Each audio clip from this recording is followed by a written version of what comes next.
I had 3 days to paint 80 cologne bottles for a live painting event at Castle Hill in Newport, Rhode Island. So of course I documented the entire process to bring you along. This was a fast turnaround for probably the largest live event I've had yet, so I was determined to deliver despite starting a new medium. So I've painted on glass before, but with plain acrylic paint, never with a designated glass paint medium. So in this beginning part here where I'm working on the palm leaves, I was trying to figure out the medium itself. The consistency is like painting with nail polish, so you can imagine how tricky that gets, especially when it comes to details. But it dries into this hard enamel that looks like fused glass, and the final look is just gorgeous, so I was determined to figure out how to work with it.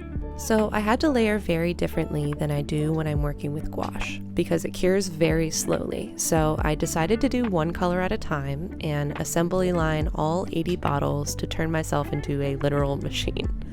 I was happy that the guests couldn't tell that they were hand painted at first because they said that they looked so uniform.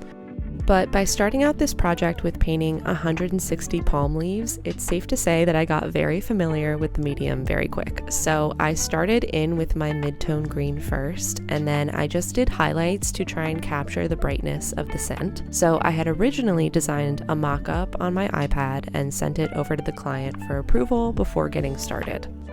And they asked for slightly varying flower shades for each scent. So the lighter bottle was bright white petals, and the orange bottle had more of like a peachy look to it. And I really like that we differentiated just a little bit between the two bottles.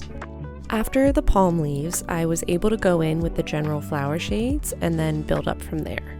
By far the trickiest part about painting on glass is that with this medium, your mixed paint dries and cures very quickly.